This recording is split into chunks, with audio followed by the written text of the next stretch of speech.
Vaccination कराया, positive आया और परेशानी बढ़ गई। तो बेटा सबसे पहले वैक्सीनेशन को समझना पड़ेगा तुम लोगों को। वैक्सीनेशन क्या होता है कि एक इनएक्टिव पैथोजन लेते हैं। जब हम किसी बीमारी के लिए हमारी बॉडी में इम्यूनिटी डेवलप करने की जरूरत होती है, then what we do, we take a inactive pathogen from that pathology and inject that inactive pathogen in human body. Once we inject, वो एक्टिव पैथोजन अपना इफेक्ट हमारी बॉडी पे दिखाता है। उस इफेक्ट को होम्योपैथी से रिलेट करें तो उसे हम प्राइमरी एक्शन बोलते हैं। बोला कि अंदर जाएगा, प्राइमरी एक्शन दिखाएगा, दैट मींस उसके पास जो भी कैपेसिटी है हमारी बॉडी में बीमारी क्रिएट करने की, वो क्रिएट करेगा। तो प्राइमरी एक्शन के दौरान वो सारी चीजें, वो इनएक्टिव पैथोजन, वो एजेंट हमारी बॉडी में क्रिएट कर रहा है और हमारा वाइटल फोर्स, हमारी इम्यूनिटी, हमारा होम्योस्टैसिस तब तक उसको नहीं छेड़ेगा बच्चे, जब तक वो अपना पूरा इफेक्ट दिखा ना ले। और इस पूरे प्रोसेस को प्राइमरी एक्शन बोला जाता है। Primary action of the agent, primary action of the medicine, primary action of the vaccination, whatever you want to say, this is the primary action only. And during that primary action हमारी body weak पड़ जा रही है और हमेशा से होता रहा है। देखो ना, हम जब अपने बच्चों का वैक्सीनेशन कराने जाते थे तो डॉक्टर बोलता था कि भैया 10-15 दिन इसको कहीं बाहर मत जाने दीजिएगा, हल्का बुखार होगा, जुकाम होगा, टट्टी भी लग सकती है, इसको थोड़ा इम्यूनिटी वीक हो जाएगा इसका, लेकिन चिंता मत करिएगा। जैसे जैसे जैसे जैसे जैसे बॉडी का रिएक्शन स्टार्ट होगा, हमारे बॉडी का रिएक्शन स्टार्ट होगा, दैट मींस जैसे जैसे जैसे सेकेंडरी रिएक्शन स्टार्ट होगा, वैसे वैसे इस बीमारी के प्रति बॉडी में एंटीबॉडी बनना शुरू हो जाएगी। और एक बार एंटीबॉडी बन गया तो जिंदगी भर आपको इस बीमारी से चिंता करने की जरूरत नहीं है। ऐसा डॉक्टर समझाते हैं ड्यूरिंग वैक्सीनेशन। बट आज गलती कहां हो रही है, हम वैक्सीनेशन तो ले रहे हैं एंड आफ्टर वैक्सीनेशन डॉक्टर समझा भी रहा है कि भैया एक आध हफ्ते 10-15 दिन घर में रहो, लेकिन हम सीना चौड़ा करके घूम रहे हैं बाहर, आ जाओ, आप कोरोना वैक्सीनेशन लगा लिए हैं, ना डरना है हमको। और उसी दौरान बेटा, उसी प्राइमरी एक्शन के दौरान ही अगर आपको एक्टिव वायरस का इंफेक्शन लग गया तो आपकी लग गई। और ऐसा हो रहा है, हमने एक इनएक्टिव पैथोजन इंजेक्ट कराया और हमारी बॉडी अभी उसी से रिकवर नहीं हुई है, तुम दूसरा लेके चले आए जो एक्टिव है। अब उसने क्या किया, डबल इन्फेक्शन हुआ तुमको ना, और इसी डबल इन्फेक्शन में ऑक्सीजन डिमांड कम हो जा रहा है, एसपीओ2 घट रहा है और मैक्सिमम लोग परेशान हो रहे हैं। डॉक्टर सलाह अभी दे रहा है तो वैक्सीनेशन लगाते हीरो बन जाते हैं हम लोग, और फिर बोलते हैं कि वैक्सीनेशन के बाद भी हमको क्या हो गया, ये तो इन्फेक्शन हो गया भाई, ये तो वैक्सीनेशन खराब है। भाई वैक्सीनेशन होम्योपैथी के सिद्धांत पे आधारित है। एक ही चीज है जो एकदम सही है उनके पास, एक ही चीज है, वो वैक्सीनेशन है।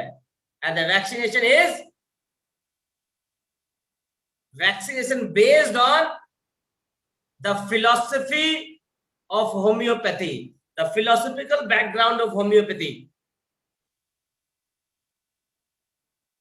तो वो खराब कैसे हो सकता है?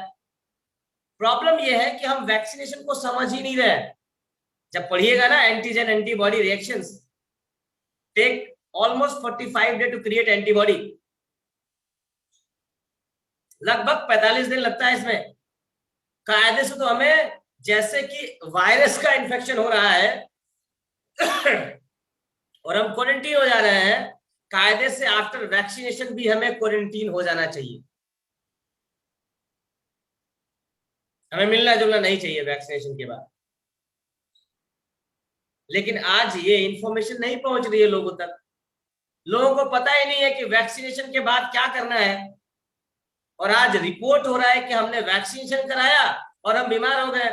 वाई? बिकॉज आप वैक्सीनेशन के बाद एक्टिव इन्फेक्शन के कहीं ना कहीं घेरे में आए हो।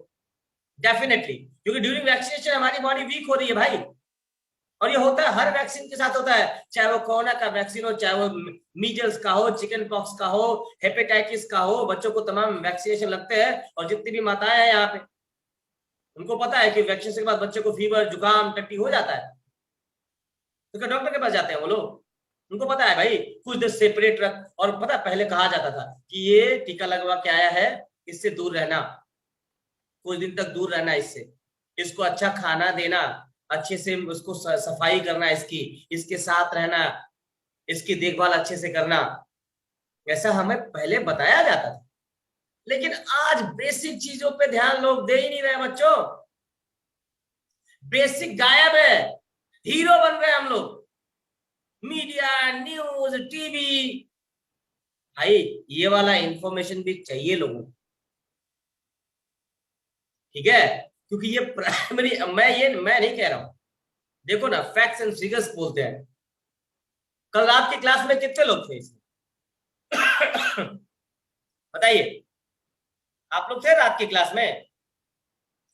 नहीं सर, नहीं थे। नहीं थे? तो चलिए दिखाते हैं कि वैक्सीनेशन का इफेक्ट क्या होता है। देखिए, ये सीधा सीधा डॉक्टर हनीमैन साहब ने बोला यार। और एक ही तो चीज है जो आपको बचाएगी, वैक्सीनेशन। और उस एक चीज को भी हम समझ नहीं पा रहे हैं, और प्रॉब्लम वहां से खड़ी हो रही है बच्चों। देखो, हनीमैन साहब ने बोला है क्लियरली, क्या नारियल पानी ले आओ बे। देखिए, देखिएगा, ध्यान से देखिएगा आप लोग, जहां पे क्लियरली हनीमैन साहब ने बोला है।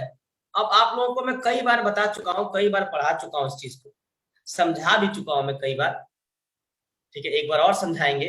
आपके नियर डियर, आपके लव्ड वन कोई वैक्सीनेशन करा रहा है, तो उनको spread the right knowledge, spread the right knowledge about vaccination. डराइए मत उनको।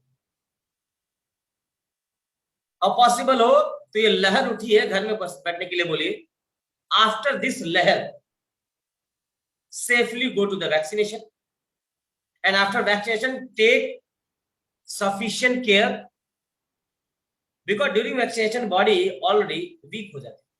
देखिए नीचे हनीमैन साहब ने बोला है, कौन सा एफोरिज्म बच्चा लोग, कोई बताएगा? कौन सा एफोरिज्म बच्चा लोग? देखो, अबे स्क्रीन पे देख लो, गधा आ गया सामने, 63 एफोरिज्म, प्राइमरी सेकेंडरी रिएक्शन। देखो क्या बोला है, ध्यान देना बच्चा लोग। बोला है कि एवरी एजेंट, वो एजेंट वैक्सीनेशन का भी हो सकता है, ब्रैकेट में तो every vaccination act upon the vitality. देखो कितनी क्लियरली बोली गई है ये बात, साफ सुथरी बात है कि every agent that act upon the vitality, और एवरी मेडिसिन, दवाई भी हमारी काम करती है भाई। डिरेंज, देखो कितनी बड़ी बात बोली है, derange more or less the vital force, bracket में इम्यूनिटी कह दो, होम्योस्टेसिस कह दो अगर तकलीफ है वाइटल फोर्स कहने में तो। बोला है कि every agent that act upon the vitality and every medicine derange more or less. अब इसको every agent, every medicine derange more or less the vital force and cause a certain alteration. Certain मतलब निश्चित alteration, that means अगर vaccination virus, अगर corona vaccination है तो वो अपना अल्टरेशन वैसा ही करेगा जैसा करना चाहिए। अगर चिकन पॉक्स का वैक्सीनेशन है तो वो वैसा ही करेगा जैसा उसको करना चाहिए। अपने नेचर के हिसाब से हम जो वैक्सीनेशन दे रहे हैं, वो वैक्सीनेशन अपने नेचर के हिसाब से बच्चा आप में क्या करेगा, सर्टेन अल्टरेशन कॉज करेगा in the health of the individual for longer or shorter period, जैसा वैक्सीनेशन का नेचर होगा। फॉर लॉन्गर, देखो लिखा है फॉर लॉन्गर और a shorter period they effect, and this is termed as a primary action. इसको क्या बोला हनीमैन साहब ने? प्राइमरी एक्शन है ये डेफिनेट है, ये होगा ही, क्योंकि हमने दिया ही इसीलिए है कि तू अपना एक्शन दिखा, अब रिएक्शन होगा, और वो रिएक्शन जब होगा ना, तब जाके कहीं उस एजेंट के प्रति हमारी बॉडी में एंटीबॉडी बनेगी. Antibody is a reaction of the body, it not the reaction of that virus. उस वायरस के अगेंस्ट हमारी बॉडी में जो चेंजेस होंगे, उस चेंज को बोला है कि वही चेंज रिस्पॉन्सिबल होगा आपकी बॉडी में एंटीबॉडी बनाने को. इसको बोला गया एंटीजन एंटीबॉडी रिएक्शन, एग्लूटिनेशन. ये प्रोसेस है और ये बॉडी का डिफेंस है. ये 100% होगा, लेकिन ये तब तक नहीं होगा बच्चा लोग जब तक प्राइमरी एक्शन खत्म नहीं हो जाए. तो प्राइमरी एक्शन के दौरान ही हमारी बॉडी वीक पड़ती है, और उसी दौरान अगर हम बाहर एक्सपोजर हो गया हमारा, हम बाहर निकल गए, या कोई एक बंदा एक्सपोजर लेके आपके पास आ गया, देन व्हाट हैपेंड? आपको दोहरा इन्फेक्शन होगा. एक तो वायरस का इन्फेक्शन खुद लिए हुए हैं ड्यूरिंग वैक्सीनेशन, और एक बाहर से एक्टिव वायरस आ गया बच्चा, देन व्हाट हैपेंड? डबल बजाई जाएगी आपकी, डबल धमाल होगा आप में, और तब जाके कॉम्प्लिकेशंस आ रहे हैं. तब जाके आज कोरोना के केस में SpO2 डिक्रीज हो रहा है. चिंता नहीं करने का, सबका माल है इधर, कोई प्रॉब्लम हो कम टू मी. अब देखो नीचे क्या बोला. कह रहा ऑल दो, देखो कितना साफ साफ बोला है. ऑल दो, ये क्या है? ये जो प्राइमरी एक्शन है, is a product of medicine and vital power conjointly. It is principally due to the former power, that means medicine agent power. Medicine कह लो, एजेंट कह लो, वैक्सीनेशन कह लो, ठीक है. And it is principally due to the former power, ये होगा. अब आगे क्या बोल रहे हैं? टू इट्स मतलब primary action our vital force endeavour oppose its own energy. नहीं कहता भाई तू चल, तू दिखा, तू असर दिखा, नहीं बोलते हैं हम लोग. बैठे नहीं होता बड़ा वाला बॉस, दिखा चल दिखा, तू असर दिखा, कितना तक दिखाएगा देखते हैं. एंड आफ्टर दिस, अब मेरा जादू देख, then body will create the magic, and after this magic antibody form, and that this antibody will never ever allow throughout their life कि कोई वायरस घुसे तुम्हारे अंदर उस तरह का. क्यों? क्योंकि ये हमारा बॉडी का ठीक करने का तरीका है, और यही हम होम्योपैथी में अपनाते हैं. हर दवाई हमारे लिए एक वैक्सीनेशन की तरह काम करती है. सर, यस बच्चा, एक क्वेश्चन है. बिल्कुल, आपका क्वेश्चन बिल्कुल अलाउड है, पूछिए. सर, जैसे स्मॉल पॉक्स होता है, तो हम उसके पस से लेके होम्योपैथी में मेडिसिन बनाए मेडोराइनम. तो जब कोविड है, तो हम उससे भी तो मेडिसिन होम्योपैथी में बना सकते हैं. बेटा वही तो वैक्सीनेशन है, लेकिन एक बात बताएं हम आपको, होम्योपैथी मतलब सिमिलर. तो क्यों बनाए? उसके वायरस से इन्फेक्शन वाला काम क्यों करें हम? हमारे पास 1000 दवाई वैसी ही पड़ी हुई है जो कोरोना लाइक सिम्टम को ठीक करने की क्षमता रखती है. Then why need to go unnecessarily go and do research फालतू का. सर, एक प्रॉपर जैसे मेडिसिन वो होता है ना, तो जैसे कोरोना के लिए भी तो एक प्रॉपर मेडिसिन हो सकता था. कोरोना के लिए प्रॉपर मेडिसिन है. फीवर वाले स्टेज में जाओगे तो आर्सेनिक है, रेस्पिरेटरी कंप्लेंट में जाओगे तो सीपिया है, लेकेसिस है, एंटमोनियम टार्टिकम है. फीवर वाले फेज में जाओगे तो नेट्राम्यूरेटिकम है, एपिटोरियम पर्पोरेटम है, ब्रानिया है. तो हर स्टेज की दवाइयां हैं हमारे पास बच्चे. अगर ऐसा करने का है तो कर सकते हैं हम, लेकिन अब सोचो ना, वैक्सीनेशन भी तो वही है. Yes sir. तो ले सकते हो, वहां से जाके कहो ना कोई इनएक्टिव फॉर्म में लो और जाके उसको वैक्सीनेशन, उसको पोटेंटाइज दवाई बनाओ उसकी और ह्यूमन प्रूविंग करो। बट ये करने के लिए इक्विपमेंट कहाँ होते हैं हमारे पास? अभी भी हम रिसर्च भी सेकंड तो नहीं होता है सर। अभी भी हम सेकंड रो में बैठे हैं, इंतजार कर रहे हैं हमारी बारी आए। Yes sir. बट फिर भी देखो ना, रात को तुम थे ना, कितने लोगों ने कितने केसेस ठीक किए। Yes sir. तो बस मैं जो तुम लोगों को समझाने की कोशिश कर रहा हूं वो प्राइमरी एक्शन है उस वायरस। उस दौरान इन्फेक्शन नहीं होना चाहिए बच्चों, इसका ख्याल आप रखें। इसका ख्याल अगर आप रखेंगे तो आपका केस कभी गड़बड़ नहीं हो।